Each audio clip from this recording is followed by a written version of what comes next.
Ini Rick. Hari ini dia berada di padang pasir. Bukan untuk safari. Saya cuma mahu lihat berapa lama dia boleh bertahan tanpa sebarang teduhan. Suhu udara 49 darjah. Permukaan pasir kira-kira 70 darjah. Rick memakai pakaian ringan, di belakangnya ada beg galas. Di dalamnya ada selimut pemantul, sebotol air plastik, panel solar dan kondenser buatan sendiri. Rick akan cuba mendapatkan lembapan dari udara jika suhu dan kelembapan mengizinkan.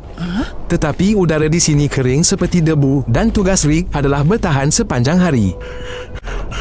Selepas 10 minit, kulit di bahu menjadi panas. Rambutnya basah oleh peluh yang segera tersejat.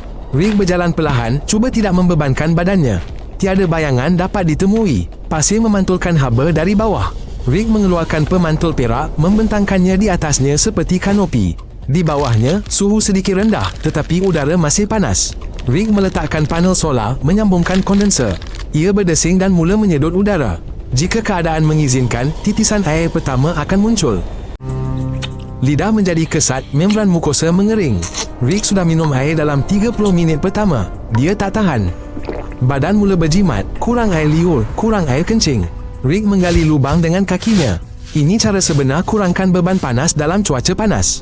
Di bawah lapisan pasir, suhu menurun. Rick berbaring di lubang dan menyelimuti diri.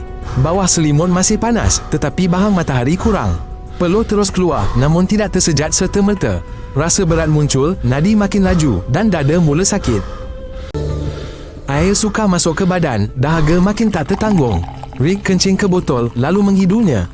Hampir tiada bau. Badan mematikan fungsi tidak penting. Dia menegurnya. Cecair itu suam, agak masin, dengan rasa pahit. Ia tidak mematikan, namun kandungan garamnya terlalu tinggi. Buah pinggang terbeban, badan pula kehilangan lebih banyak air. Rick menegur lagi, lalu meletakkan botolnya. Ini langsung tidak membantu. Rick kehilangan lembapan melalui peluh, pernafasan dan membran mukus. Ini berlaku secara berterusan. Kondenser berfungsi, tetapi masih belum mengeluarkan setitik air. Rick cuba menanamnya di bawah paras pasir untuk menyejukkan saluran udara. Selepas 15 minit, terdengar bunyi klik. Titisan air muncul dalam penapis. Rick meletakkan penutup padanya dan menunggu. Selepas seminit, lapisan nipis air muncul di dalamnya dan Rick menjilatnya. Kondenser terus menarik udara. Panel mengekalkan cas dan Rick kekal di dalam lubang sambil menunggu. Matahari semakin meninggi. Sinarnya menembusi walaupun fabrik nipis. Peluh di belakang bertindak seperti kanta, menguatkan rasa pedih. Bahu memerah, ketiak terasa pijar. Rick menarik selimut menutupi pakaiannya, namun kain itu sudah membahang. Pakaian melekat ke kulit, setiap pergerakan menimbulkan kesakitan. Udara pegun. Peluh tidak keluar. Kulit cuba melindungi diri, tetapi haba terlalu banyak. Setiap sentuhan menyakitkan kulit. Rick menekan tapak tangannya ke dada, hanya begitu terasa selesa. Dia mula menggigil. Ini tindak balas paradoks dari badan yang terlalu panas.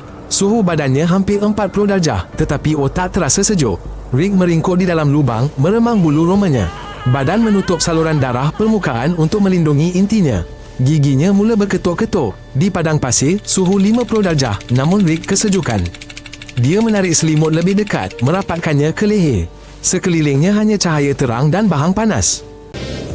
Rick cuba bangun lalu jatuh. Mula-mula kakinya tidak menurut. Kemudian jari-jarinya. Ini kejang otot. Ototnya mengecut sendiri. Perutnya terasa tertarik ke bawah. Rick menggeliat-geliat, mengepal penumbuknya. Kehilangan natrium, dehidrasi dan panas, gabungan sempurna untuk kekejangan. Dia mengurut kakinya, kemudian hanya berbaring, berharap ia akan reda. Setiap minit terasa seperti sejam dan semakin sukar untuk bergerak. Rick bangun dan berjalan ke hadapan, berharap ada sesuatu yang berguna di depan. Seminit kemudian, dia perasan jejak kakinya sendiri. Pasir di mana-mana sama, tiada petunjuk dan Rick berjalan berpusing-pusing. Dia melukis anak panah di pasir, bergerak jauh dan kembali semula ke arahnya. Panik semakin memuncak dan Rick bernafas semakin laju, kepalanya berdesir. Fikirannya berserabut, semakin sukar untuk mengesan waktu. Dia duduk, menutup mata dan memimpikan rumahnya. Rick terserempak dengan batu besar, itu sudah sesuatu. Dia berbaring di sebelahnya untuk menyejukkan diri. Namun permukaannya panas membara. Rick memeluk sisi teduh, tidak sejuk, tetapi sekurang-kurangnya tidak membakar. Batu itu menenangkan. Rick kaku dan bernafas dengan teratur. Dia menekan pipi dan bibirnya yang merekah pada batu itu. Lidahnya di dalam mulut sangat bengkak. Rick bernafas kuat dan laju. Otaknya tidak mendapat oksigen walau bernafas kencang. Pening ringan bertukar menjadi sakit berdenyut dan Rick kembali jatuh ke pasir. Kondenser ada berhampiran, beberapa titisan terkumpul di situ. Dia minum dengan hati-hati dan menelan perlahan. Nampaknya, hari ini dia akan berjaya. Sokong dia dengan melanggan saluran ini. Jumpa lagi.